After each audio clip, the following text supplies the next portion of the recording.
La masacre en Patás ha sacudido al país, pero la respuesta del gobierno ha sido una mezcla de negación, desinformación y desgaste. En esta entrevista, se analiza el escenario político tras el asesinato de 13 mineros y el intento del premier Adrián Sen de evadir responsabilidades. 4 mociones de censura lo amenazan mientras la presidenta Boluarte enfrenta cuestionamientos por sueldos, frivolidades y falta de liderazgo. Todos los detalles a continuación. Lo que hemos escuchado ya en esta conferencia tras el Consejo de Ministros sobre la masacre de Patás, una nueva masacre en Patás, es un poco de lo mismo, es un poco de tirar la responsabilidad a otros gobiernos. Evidentemente, no es con Dina Boluarte que aparece la minería ilegal, pero este gobierno ya lleva 2 años y la gran pregunta es qué efectos han dado justamente las medidas que ha tomado el Ministerio del Interior, que ha tomado el Ministerio de Defensa. No hay que olvidar que la zona está en estado de emergencia hace más de 1 año y el cuestionamiento que se le hacía justamente al premier era el siguiente: oiga, ustedes habían dicho que tenían a 400 efectivos policiales en la zona ya desde hace semanas. Ustedes mismos han dicho que tenían personal de inteligencia trabajando en la zona de Patás. ¿Cómo así? El propio premier el miércoles, hace una semana, el miércoles 30 de abril, dice que la información que ya estaban denunciando los familiares de estos 13 desaparecidos en este momento no era veraz. Y ese cuestionamiento que se está llevando justamente en las al menos tres mociones de censura que se han presentado hasta el momento. Para analizar este y otros temas, y estamos con el periodista Augusto Álvarez Rodríguez, que además es director de A3R.net. Augusto, ¿cómo estás? Muy buenas noches. ¿Cómo estás? Gracias por la invitación. Augusto, en principio, a ver, ha sido un poco larga esta conferencia y continúa del Consejo de Ministros, importantísima, pero quería ir un poco al aspecto político. Si esto podrá salvar de alguna manera de la censura al premier Adrián Sen, quizá la próxima semana. Nunca se sabe, ¿no? El dato que tengo es que, más bien, no sé si tú tienes que son 3 o 4 mociones que se han presentado ya. Entre 3 y 4. Entiendo que está la de Renovación Popular. 4 y que hay 58 congresistas que han votado por alguna de las 4 mociones y que vienen de 10 bancadas. Me parece que es el momento en el cual el Congreso puede... Yo parto que al Congreso esto le interesa poco. Lo que le interesa es qué señales políticas lanza si es que se enfrenta al gobierno o no. Y que lo que está ocurriendo es que el Congreso le está lanzando una amenaza política al premier Adrián Sen y que pueden encontrar la manera de comenzar a tomar algo de distancia con respecto al gobierno e ir a una censura, efectivamente, de Adrián Sen. Porque además, como sabemos, si es que si es que censuran a 2 gabinetes, la presidenta queda habilitada para disolver el Congreso.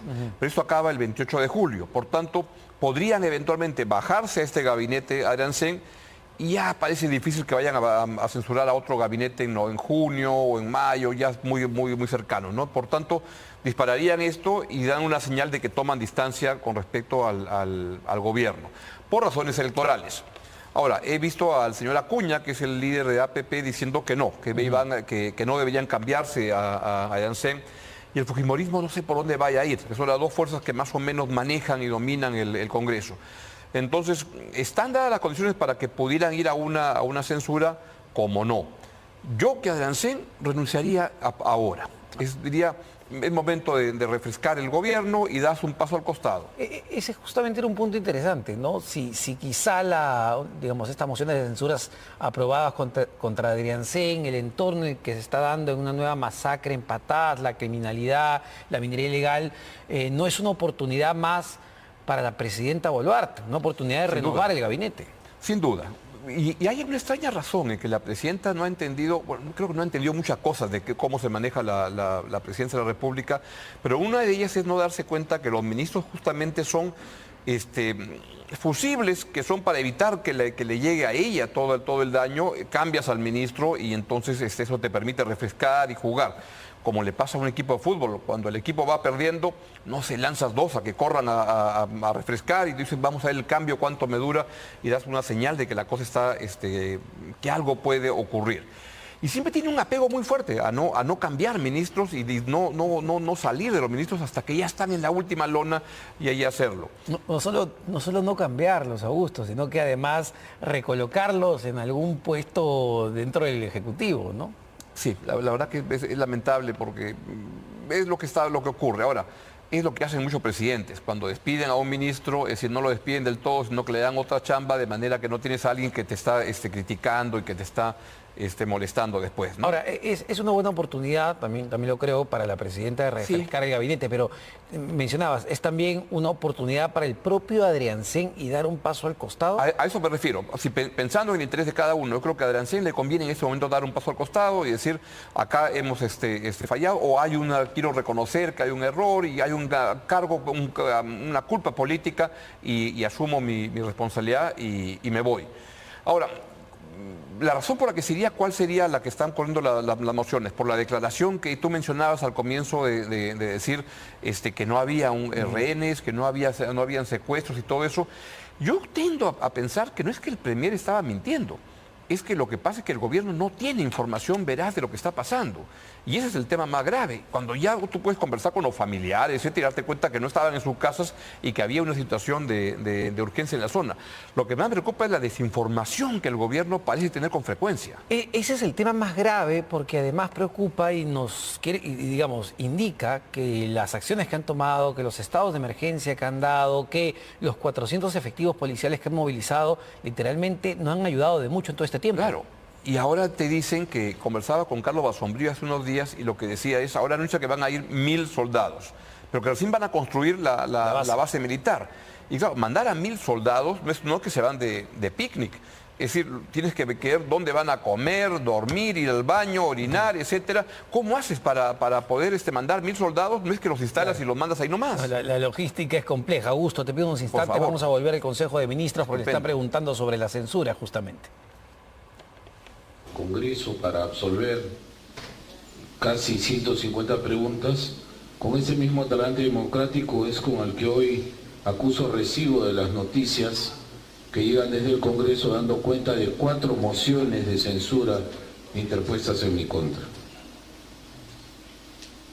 Yo tengo en este oficio muchos años y no recuerdo que en ningún caso a un premier se le hayan presentado 4 mociones de censura simultáneamente.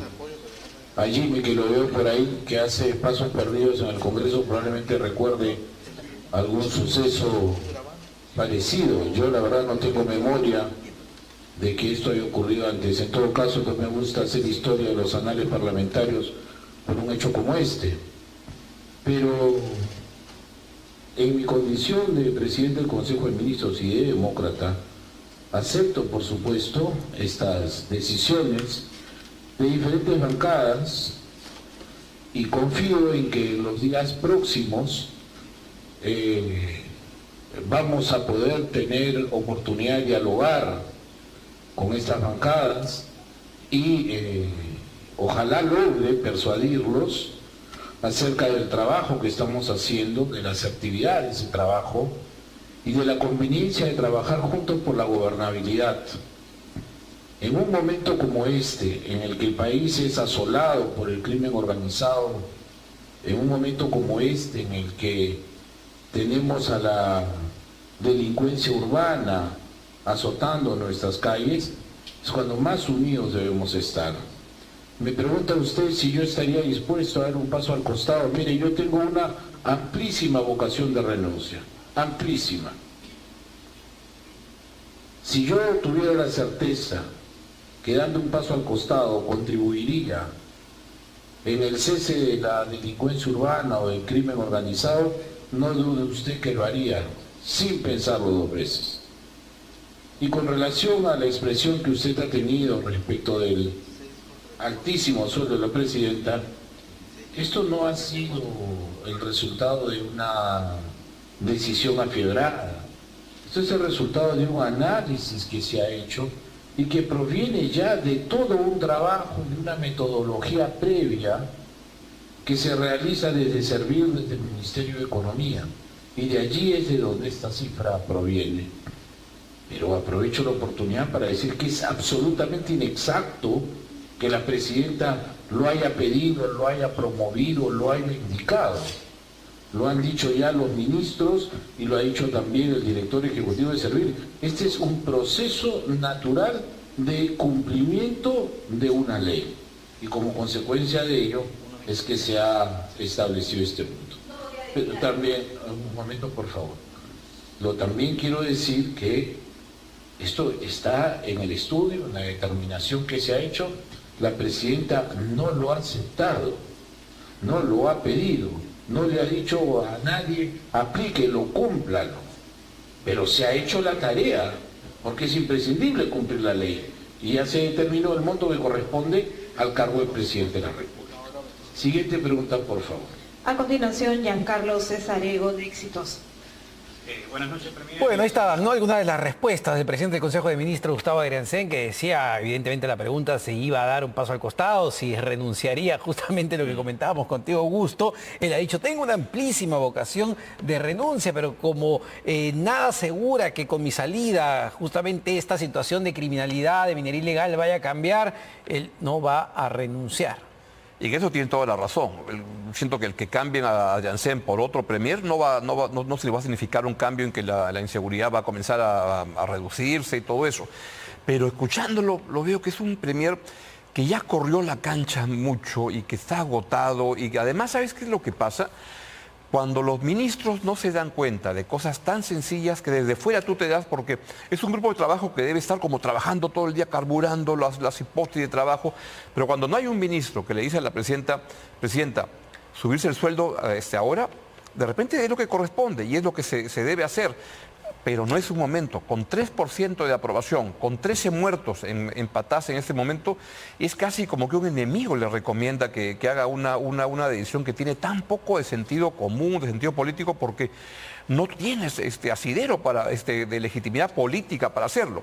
Sí es cierto que debería subirse en algún momento, y creo que esto hay que achacárselo al gobierno de Alan García, que de una manera demagógica redujo los sueldos de una manera muy salvaje, y lo que era, él se bajaba el sueldo, y sabemos que él decía que la plata llegaba sola, ¿no es cierto? Y además hay muy buenas razones para pensar que la manera como le llegaba al señor Alan García, pues no era la manera más legal de hacer las cosas, porque comprarse departamentos en París, etcétera. Pero eso lo que hizo fue ahuyentar a tecnocracia y al sector público. El sector público peruano debe pagar competitivamente para tener una buena burocracia y pagar sueldos competitivos. La gente no va al sector público a sacrificarse, no. Es una carrera que deben hacer. Entonces creo que sí se debe corregir eso. Pero lo elegante para una presidenta es decir, eso arranca para el siguiente, no es para mí. Ahora, quería conversar el tema de sueldos, Augusto, pero para solo cerrar el tema de Adriancén, porque ha dicho algo que me pareció y coincido contigo, ¿no? Que efectivamente el ánimo que transmite en este momento es la de un premier bastante cansado, que es diferente a lo que puso más temprano en un tuit. No sé si lo podemos poner, 6:50 de la mañana, ahí está. Moral al tope, decía Gustavo Adriancén, todo por el Perú. Avanzamos, ¿no? Decía, bueno, está bastante enérgico, se ha levantado el premier, pero claramente ya en esta conferencia del Consejo de Ministros se ve a un premier agotado. Y nuevamente, ¿no? Además, es un premier, y te pregunto, ¿que ha sabido articular con el Congreso de la República? ¿Ha sabido llevar y liderar este gabinete? Pues no lo sé. Yo siento que con todas las críticas que le hacen, Otárola lo hacía mejor. Y que la señora Boluarte tenía la situación más controlada cuando estaba Otárola al mando de eso, que con Adriancén sí entra en otra etapa, de repente no es por él mismo, pero ya en otro momento en el cual las cosas no comienzan a caminar bien. Pero al margen de eso, si la señora Boluarte, la presidenta de la República, quiere llegar al año 2026, que es su principal objetivo, es durar y llegar. Y no está mal que piense eso, porque yo siento que ya a estas alturas un cambio presidencial, mira, sería un desorden enorme en el país y malograría muchas cosas que sí están ocurriendo bien. La economía está caminando bien. En gestión tú das cuenta de indicadores sólidos de recuperación económica, que eso podríamos ir mucho más rápido.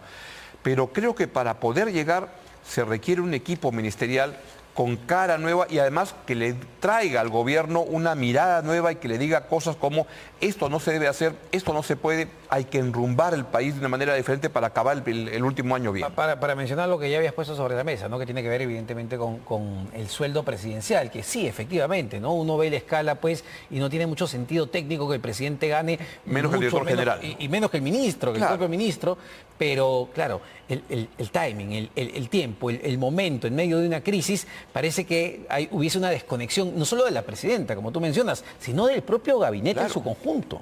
Esa famosa historia de quién le dice al rey que está desnudo, ¿no? El rey se pasea calato por todos lados y tiene que alguien que decirle, eso no se puede hacer. Y siento que el gobierno requiere salir a conversar o escuchar voces desde fuera que le digan, hay cosas que están haciendo mal y que no deben ocurrir.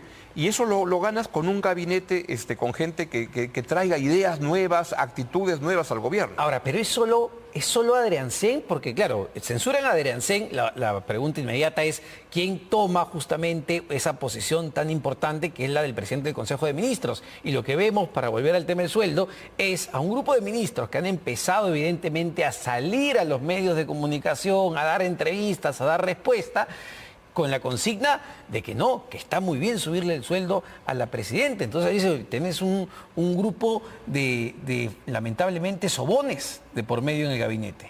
Bueno, se le puede llamar de muchas maneras, pero creo que lo que se requiere es gente que le dé una visión de olfato político, de sentido político, de lo que al gobierno le hace daño en ese momento.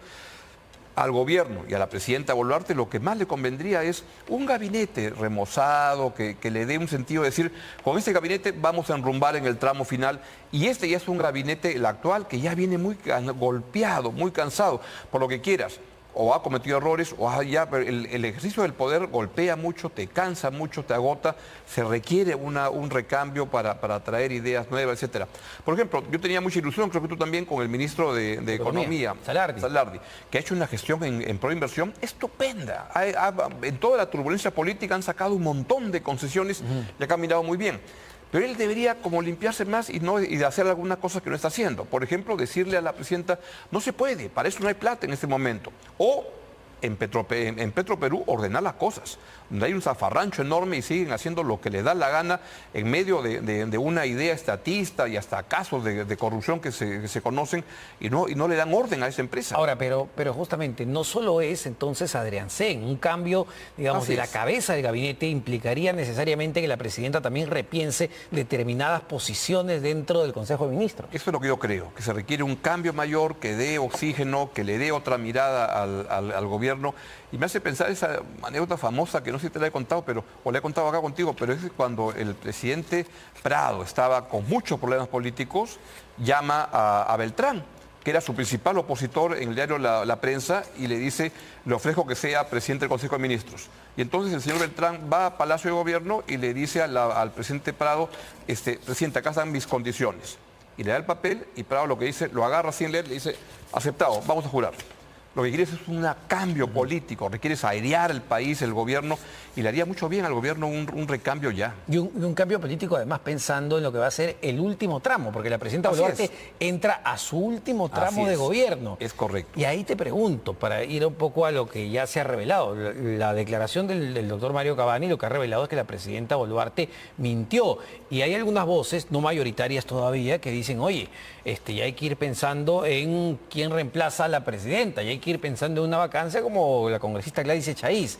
¿Ves viable, digamos, que eso termine prosperando o solamente es, digamos, la bulla del momento? Viable en el Perú puede ser cualquier cosa, pero yo siento que un recambio presidencial en un contexto como este sería algo muy dañino, que ya no tiene sentido cuando ya están convocadas las elecciones, ir a un cambio de cómo se... ¿Y sabes qué es lo que me preocupa, Omar?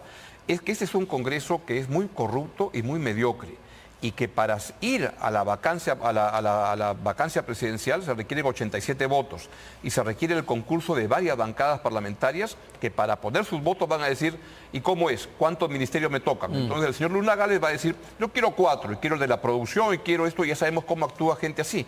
Entonces creo que estamos mal con Dina, peor sin Dina.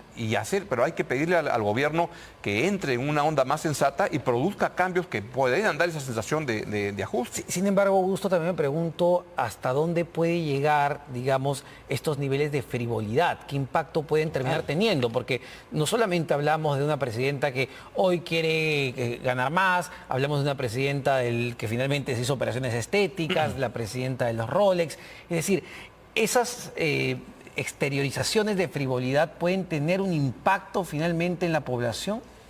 No creo que eso, lo que genera impacto en la población ahora es la inseguridad. Eso es lo que tiene a la gente muy, muy aterrada, muy preocupada.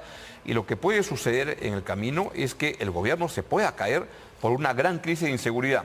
Mira, no sé cómo decirlo para que no suene tan duro, pero es muy triste esta muerte de 13 mineros en Patás. Es muy dramático, la manera como los han matado, cómo mandan el video para que la gente sepa lo que pasa.